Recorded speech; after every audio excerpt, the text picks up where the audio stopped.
8 Voices is the story of ordinary men and women who have faced unbelievable and at times unbearable hardship. These are the voices that speak for every person in the armed forces and those who support them. They are the men and women who live their lives like every one of us. The only difference is that their loved ones face daily danger in their job in Britain's armed forces. And as for all of us, their lives can turn on a sixpence. But it's not about the tragedy that has befallen these brave individuals. It's their courage and indomitable spirit in overcoming that tragedy that speaks legions for the courage and determination of these brave heroes. Heroes like Becky Orbrod. She's the wife of Mark Orbrod, a soldier who was injured in Afghanistan and is now a triple amputee. Becky has been there for Mark since the very beginning. In fact, the first thing Mark did upon waking up in hospital after the tragedy was to ask her to marry him. She said yes, and they haven't looked back. Becky has been Mark's rock through thick and thin, always there and always supportive. This year they completed their family with the birth of their little boy Mason. Mark says of his wife, "Although I always put on a brave face when life is tough, Becky is the one who has sat up with me at 2 a.m. when I can't sleep. She's been the one who has calmed me down when my frustrations reached boiling point and I've lost control. And she's been the one who, I'm not ashamed to say, has comforted me when I have broken down. She understands me more than anyone else and continually supports me in anything that I want to do, because she understands that in my mind I'm still the same person." And Stamford-based Jenny Green, who lost her husband Bill in an RAF flying accident in 1990. Like many thousands of widows, Jenny's way of life changed overnight after the loss of her husband. Although the service provided practical help, she quite quickly realised that sympathy and emotional support were lacking. So Jenny marshalled a small group of like-minded widows and formed the Royal Air Force Widows Association in 1992. The association offers comfort, support and a special understanding of the problems facing widows, widowers and their children. Jenny has pushed the association forward and ensured that the RAF and Ministry of Defence do all that they can. She never takes no for an answer. Or John Phillips, now in his 70s. John was a bomb disposal officer in 1982 when he attempted to defuse a £100 bomb. Unfortunately, it exploded, seriously injuring John and leading to the amputation of his left arm at the shoulder.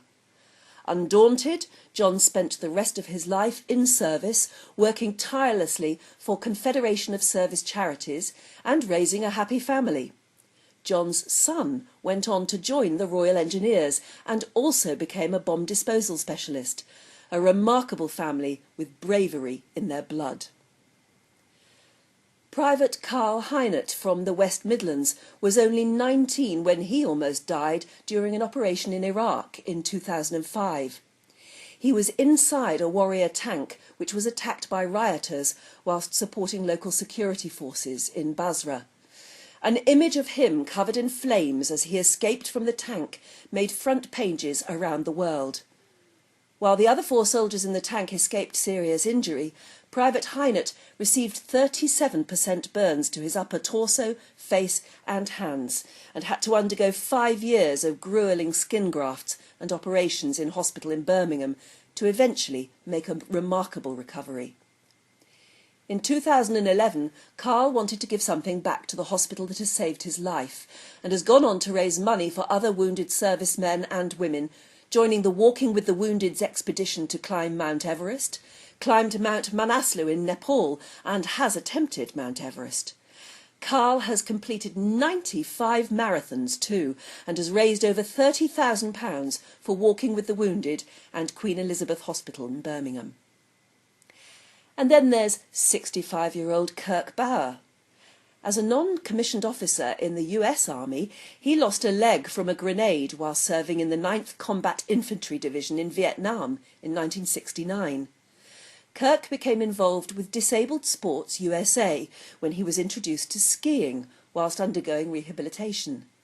This ignited an understanding of the need to support other forces personnel, and he went on to become Executive Director of Disabled Sports USA.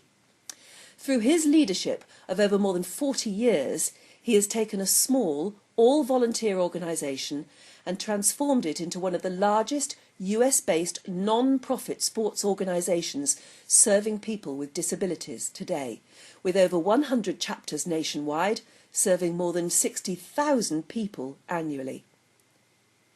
Matt Bryant joined the Royal Marines aged just 17.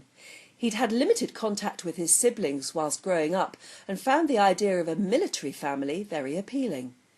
It wasn't long before he was deployed to Afghanistan at just 18 years of age with his new family. During what he describes as a kinetic tour, Matt received a series of gunshot wounds as he attempted to rescue a fallen colleague. These left him with severe and complex injuries to his arm and leg, which nearly cost him his life there and then. Matt suffered great ill health, but survived. Whilst battling his injuries, he continued to support his dependent mother throughout, placing huge responsibilities on Matt's shoulder. And in one of those awful blows that fate deals, Matt's father died unexpectedly in the summer of 2012. With his family undergoing treatment and his step-siblings living in Cornwall, this left Matt almost completely alone whilst he attended the full-time training course in West Sussex. None of this has stopped Matt from passing his private pilot's licence, and he's currently studying for his commercial pilot's exams, as well as organising fundraising ventures, working part-time jobs and networking for his own future. And the roll of honour is completed by Paul Burns from the Parachute Regiment. Paul was on duty in Northern Ireland when his 4-ton truck was destroyed by an IRA bomb. Paul barely survived. His body was broken, his left leg was amputated below the knee, his skin was burned down to the bone. Those who saw him wondered if it might not be kinder to let him die. But Paul refused to be beaten. He had made a promise to himself that he would make up for the loss of his 18 colleagues in the blast.